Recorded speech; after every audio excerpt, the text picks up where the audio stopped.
Bom dia, graça e paz. No devocional de hoje eu quero falar sobre a nossa justiça humana. Como nós, como homens, podemos falhar miseravelmente em tentar trazer uma definição por uma escolha. Eu quero trazer ao seu conhecimento ou à sua lembrança a história de Jonas. Jonas, um profeta, um homem de Deus chamado pelo Senhor para anunciar a palavra do Senhor em uma região específica chamada Nínive, um local onde existiam cultos politeístas aos mais variados deuses. Jonas foi enviado para esse local para ser uma boca de Deus, para que através dele a mensagem da salvação, a mensagem do Senhor, pudesse chegar e acessar os corações, e assim eles pudessem também ter a oportunidade de receber a misericórdia de Deus. E o Senhor assim faz. Jonas, contrário à palavra do Senhor, ao chamado do Senhor, o Senhor o submete a uma série de provações, por ele não se submeter àquilo que Deus desejaria que se cumprisse, e é dirigido mesmo que de forma forçada até aquele local para que pudesse proclamar a palavra do Senhor. E ao final da sua missão naquela cidade, Jonas observa que as pessoas, embora tivessem recebido, não haviam verdadeiramente transformado o seu caráter. Ele tenta trazer a palavra final para aquela cidade. Ele permite que lá no capítulo 4, já no final do seu livro, uma raiva, uma ira entre no seu coração, e ele se coloca diante daquela cidade e fala esta expressão.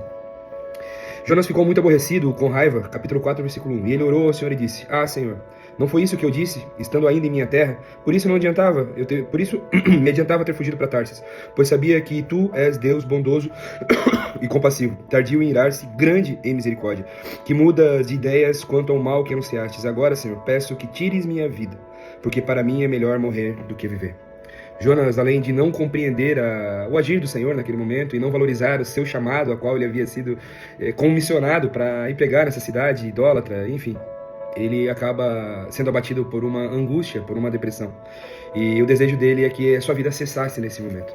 Todas as vezes que nós queremos dar o final das coisas, nós queremos trazer as definições nas coisas, eu quero trazer o seu entendimento para que você possa aplicar na sua vida, que todas as vezes que nós quisermos impor algo, mesmo que não seja aquilo que seja o correto, e se não estiver alinhado com a vontade de Deus, isso vai gerar uma frustração sobre as nossas vidas. Todas as vezes que nós queremos trazer a definição, nós queremos fazer com os nossos próprios braços, com a nossa própria força, queremos trazer as definições ao nosso entendimento, ao nosso poder, nós vamos nos frustrar, vamos nos sobrecarregar, e a ira e a raiva e os sentimentos contrários ao agir ao fluir do Espírito Santo, eles serão inevitáveis nas nossas vidas. Por isso que nós precisamos, muito além de sermos servos do Senhor, quando formos capacitados ou enviados para alguma missão, se você tem algum propósito, seja eclesiástico, para-eclesiástico, seja dentro da igreja, fora, seja dentro do seu trabalho, algo que o Senhor gerou e trouxe como bênção, como direção ou como a fazer sobre a sua vida, você tem que fazer compreendendo e tendo a convicção de que tem que ser feito como se fosse para o Senhor, com a intenção verdadeira que o Senhor deseja. Quando nós não fazemos isso com amor, não fazemos isso com o apreço necessário, nós fazemos na força do nosso próprio braço, ou às vezes na força da raiva e do ódio, como Jonas fez ao longo da sua história aqui.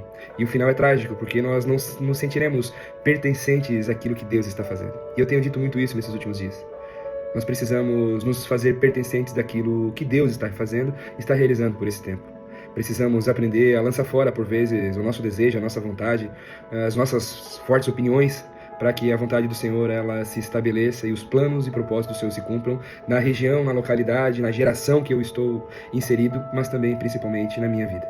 O agir do Senhor ele acontece não somente fora e nem somente dentro. É algo que flui de dentro para fora, de fora para dentro, nos envolve, nos mantém conectados com o agir do Senhor. E nós precisamos ter a sensibilidade do Espírito para que possamos discernir. Talvez você esteja se sentindo hoje sobrecarregado, você esteja se sentindo, olhando para situações da sua vida, talvez não veja sentido, talvez você não consiga compreender, porque os seus feitos talvez não tenham gerado os resultados que você imagina que deveriam ter gerado. Eu peço para que, em nome do Senhor Jesus, você tire os óculos da sua percepção humana e possa olhar com os olhos do Espírito.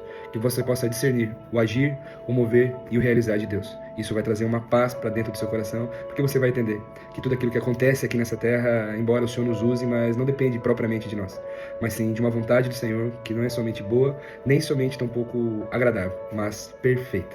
Vamos orar, irmãos? Pai, no nome de Jesus, nós estamos diante da Tua presença, estamos gratos pela oportunidade de vida, Senhor. Por quantas vezes nós nos sentimos assim como Jonas, empurrados, obrigados a fazer algo, Senhor, e a nossa capacidade humana acaba por nivelar os resultados daquilo e nós acabamos tentando trazer a definição disso.